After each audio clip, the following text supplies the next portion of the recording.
Hello everyone, welcome back to yet another video lecture of entrepreneurship development. क्योंकि ये quick revision series है, therefore I'm keeping it very small and precise. आज हम पढ़ेंगे analysis of entrepreneur environment. Before we move forward, what is environment in case of entrepreneur? यहाँ पर environment का सीधा सीधा मतलब है वो ecosystem जिसमें कौन काम करेगा, एक बिजनेसमैन काम करेगा। तो यहाँ पर इन्वायरमेंट से मतलब है इको सिस्टम या फिर जहां पर वो बिजनेस काम कर रहा है। क्लियर है?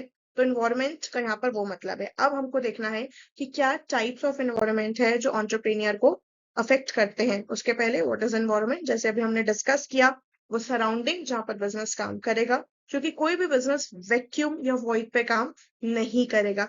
बहुत सीधी सी बात है, अगर आपने सोचा है कि बिजनेस चलाना है, लेट एग्जाम्पल कि आपने सोचा कि मुझे ये लैपटॉप बेचना है, तो क्या आप इस लैपटॉप को बिना मार्केट के बेच पाएंगे? नहीं, आपको किसकी जरूरत पड़ेगी? एक कस्टमर की, एक मार्केट एरिया की। इसलिए आप एनवायरनमेंट को ओवरलुक नहीं कर सकते हैं। ठीक है? Now there are two types of environment in general also and in case of entrepreneur also, internal and external. बहुत आराम से समझिएगा, एग्जाम में अगर ये क्वेश्चन आता है जरूर अटेम्प्ट करिएगा, very easy question. Internal and external. Internal environment मतलब ऐसे सारे इन्वायरमेंटल फैक्टर्स जो इंटरनली किसी भी ऑर्गेनाइजेशन को अफेक्ट करते हो, ये माइक्रो इन नेचर होते हैं।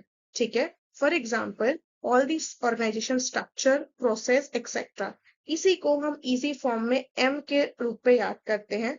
आप इसको M5 करके भी याद कर सकते हो।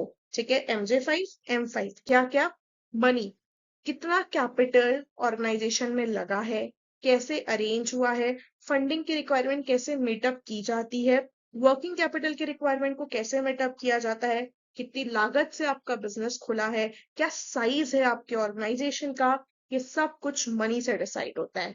ठीक है? हमने प्रीवियस वीडियो में देखा है कि मनी इन्वेस्टमेंट के हिसाब से हम किसी भी बिजनेस को या फर्म को माइक्रो, स्मॉल, मीडियम में डिवाइड कर देते हैं। राइट? मशीनरी, क्या आपकी कंपनी, आपकी फैक्ट्री, आपका बिजनेस या आपका ऑर्गेनाइजेशन मशीन ओरिएंटेड है, लेबर ओरिएंटेड है, मिक्स अप्रोच पे काम करता है?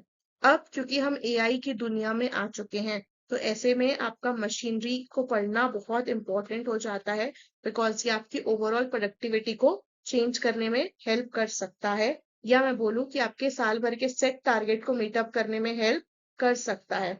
Next is material. मटेरियल का मतलब, यहाँ पर देखिए, मटेरियल को आपको दो तीन तरीके से पढ़ना पड़ेगा। Number one, what kind of material do you use, क्या उस मटेरियल की सस्टेनेबिलिटी है? ठीक है? वो मटेरियल का कॉस्ट इफेक्टिवनेस कैसा है? नंबर टू, कहाँ से आप वो मटेरियल लेते हो, what is your supply chain, आपका आपके सप्लायर के साथ कैसा रिलेशन है? ठीक है? That is a how you arranging your material.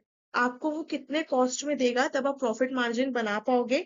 ये भी बहुत हद तक डिसाइड करता है आपका आपके मटेरियल के साथ, सप्लाई ऑफ मटेरियल वाले पर्सन के साथ या सप्लायर के साथ आपकी नेटवर्किंग और आपकी पहचान। करेक्ट है? मार्केट, कौन से मार्केट में आप डील कर रहे हो, आपको एक तो पहली बात पता होना चाहिए कि what is your market. Right?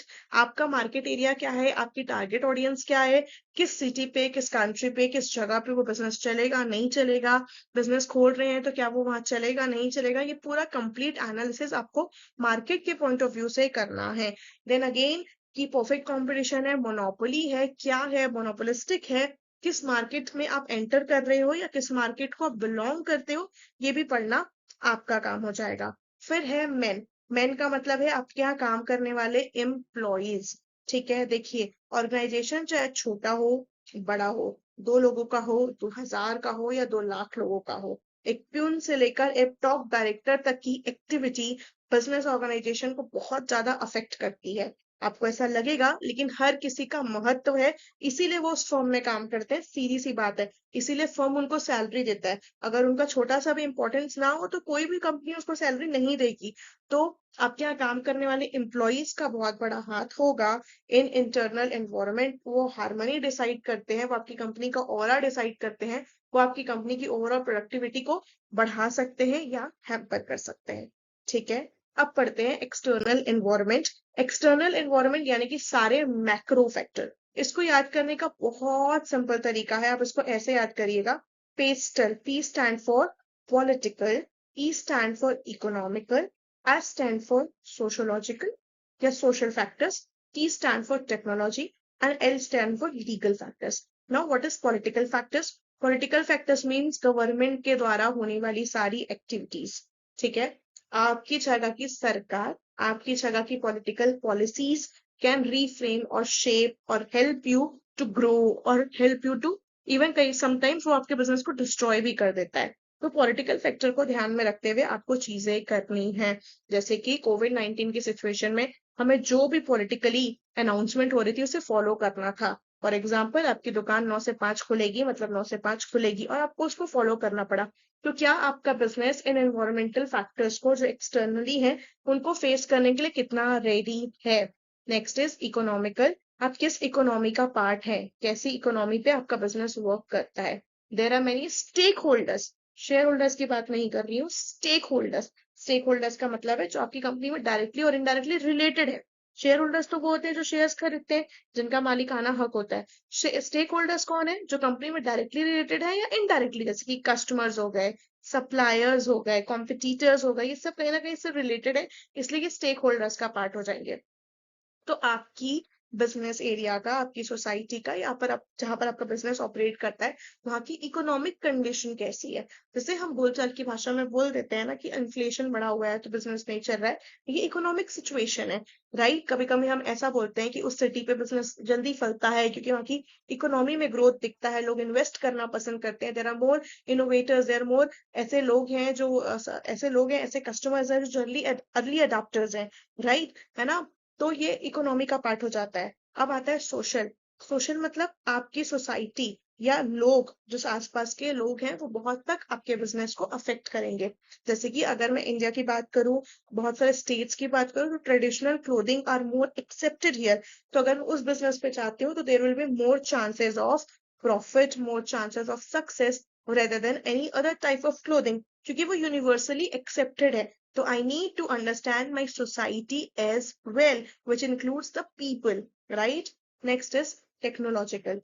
समय के साथ, टेक्नोलॉजी के साथ बदलना ही बहादुरी का काम है आज के डेट में बिजनेस के लिए, ठीक है।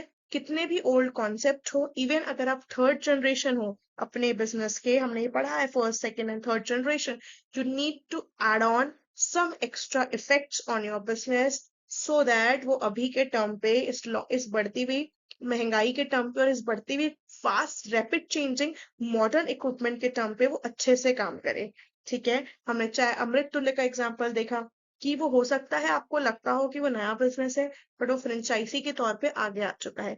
ये बहुत सारे ऐसे एग्जाम्पल्स है कि टेक्नोलॉजी आपको अडॉप्ट करनी पड़ेगी ताकि आप सक्सेसफुल हो। नोकिया का हाल हम देख चुके हैं जिसने टेक्नोलॉजी अडॉप्ट नहीं किया था स्मार्टफोन्स के केस में, राइट। हर कोई स्मार्ट होते जा रहा है।